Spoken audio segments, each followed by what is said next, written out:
अस्सलाम वालेकुम। कैसे हैं आप सब? उम्मीद है और अल्लाह से दुआ सब खैरियत से होंगे और अपने अपने घरों में खुश और आबाद होंगे। आज की रेसिपी मैंने कहा चलो आज बनाते हैं कुछ देसी। आज हम बना रहे हैं बेसन की रोटी और लहसुन की चटनी। बहुत ही मज़े की रेसिपी है। चलें बिस्मिल्लाहिर्रहमानिर्रहीम के साथ फिर शुरू करते हैं आज की रेसिपी। ये मैंने लिया 1 कप बेसन, भर के मैंने कप लिया था बेसन का। 1 कप बेसन है।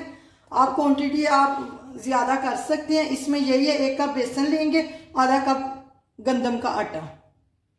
ये बाइंडिंग के लिए आटा डालते हैं ताकि, क्योंकि बेसन इसकी बाइंडिंग इतनी अच्छी नहीं होती, आटा डालेंगे तो फिर अच्छी सी रोटी की बाइंडिंग होगी। और ये मेरे पास है बरीक बरीक आटा है मैंने, ये 2 चम्मच हैं प्याज के। 2 हरी मिर्चें लेके ये भी मैंने ऐसे बरीक बरीक काट ली थी। इतनी क्वांटिटी में तकरीबन 3 रोटियां बनेंगी। अगर आपने ज़्यादा रोटियां बनानी है फिर आप ज़्यादा मकदार ले लें। ये मेरे पास है नमक 1 चाय का चम्मच, लाल मिर्च आधा चाय का चम्मच, हल्दी 1/4 चम्मच है और कुटी हुई लाल मिर्च भी 1 चाय का चम्मच है, ज़ीरा आधा है, धनिया 1 चाय का चम्मच और ये मैंने लिए अजवैन 2 चुटकी कह लें या 1/4 चाय का चम्मच कह लें। ये सारे मसाले इसमें जाएंगे। 1 चम्मच भर के मैं इसमें ऑयल का डालूंगी। और ये मेरे पास हरा धनिया है, ये भी इसमें जाएगा। और ये नॉर्मल पानी से हम आटा गूंद लेंगे। आपने ज़्यादा नरम आटा नहीं करना, इसमें ज़्यादा पानी नहीं जाएगा क्योंकि बेसन इतना पानी नहीं उठाता। आपने देख के एकदम नहीं पानी डाल देना, देख देख के आपने इसमें पानी डालना है।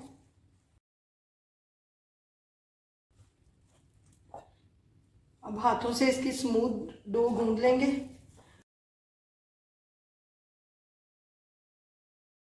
ये देखें आटा मैंने गूंद लिया, ज़्यादा नरम नहीं गूंदा, सख्त आटा है। ये देखें इस तरह का होना चाहिए। अब इसको रेस्ट देते हैं, ऊपर प्लेट दे देंगे ताकि ऊपर पापड़ी ना जमे। अब इसकी लहसुन की चटनी बनाते हैं हम। अब आ जाए लहसुन की चटनी की तरफ। ये मैंने पैन लिया है, इसमें 2 चम्मच 2 से 3 चम्मच ऑयल के जाएंगे बस। और ये 1 खाने का चम्मच भर के मैंने लिया है पिसा हुआ लहसुन। आप इसकी जगह चॉप लहसुन भी ले सकते हैं, जिस तरह का आपको पसंद हो।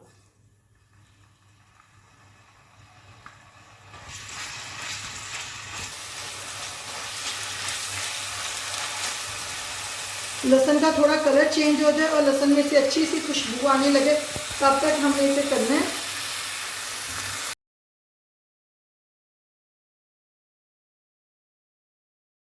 ये देखें हल्का सा लहसुन का कलर चेंज हो गया। अब ये मैंने 2 अदर टमाटर लिए थे, इनको पानी डाल के मैंने ब्लेंडर में ब्लेंड कर लिया। ये इसमें जाएंगे। अब इसमें कुछ मसाले जाएंगे। मसाले में लाल मिर्च पाउडर आधा चम्मच, नमक आधा चम्मच, जीरा आधा चम्मच और कुटी हुई लाल मिर्च आधा चम्मच। ये बेसन की रोटी के साथ बहुत अच्छी लगेगी। आप इस तरह बना के खाएं, आपको मजा आ जाएगा।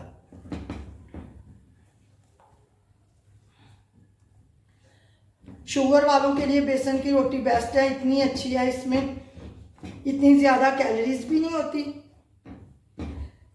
और वेट लॉस करना चाहते हैं आप, उसमें भी ये रोटी बहुत अच्छी है। बस 2 मिनट पकाना है हमने ताकि इसका पानी हल्के से, जो पानी हमने डाला, खुश्क हो जाए और थोड़ी सी गाढ़ी हो जाए। जिन्होंने अभी तक मेरे चैनल को सब्सक्राइब नहीं किया, प्लीज़ आप मेरे चैनल को सब्सक्राइब करें और बेल आइकन का बटन लाजमी दबाइएगा ताकि हर आने वाली वीडियो का नोटिफिकेशन आप तक पहुंचे। ये देख रहे हैं लहसुन की चटनी हमारी तैयार है। चूल्हा इसका बंद, ऑयल इसने छोड़ दिया। आप ये चटनी बना के फ्रीज़र में भी रख सकते हैं, फ्रिज में। ये बिल्कुल जल्दी ख़राब नहीं होती, 15-20 दिन तो बिल्कुल ख़राब नहीं होगी। ये देखें चटनी हमारी तैयार है। आप इसकी रोटी की तरफ आते हैं। ये देखें आटे को रेस्ट आ गया। अब इसके बनाते हैं पेड़े। ये थोड़ा सा खुश्क आटा लेते हैं, इसमें आम गंदम का आटा जो है, और इसके मैं पेड़े बनाती हूँ। आम नॉर्मल जैसे रोटी के पेड़े होते हैं, सेम वैसे ही बनाने हैं आपने।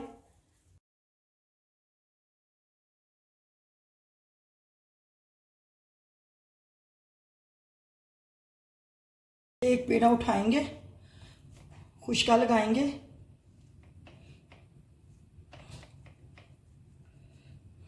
इधर भी थोड़ा खुश्का डस्ट करेंगे और रोटी बेल देंगे।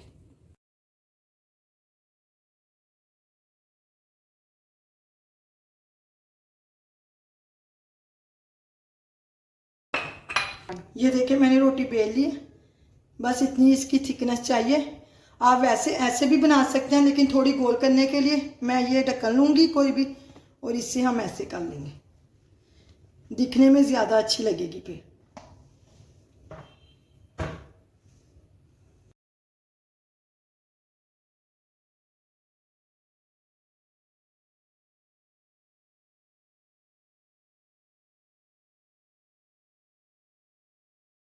एक साइड से सिक जाए फिर इसको टर्न करते हैं।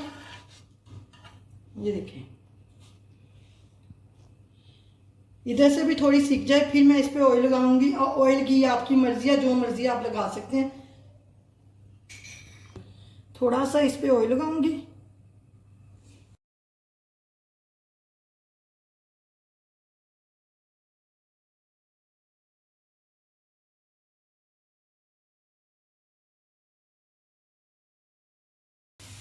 ये देखिए माशाल्लाह से कलर देखिए इसका कितना अच्छा है।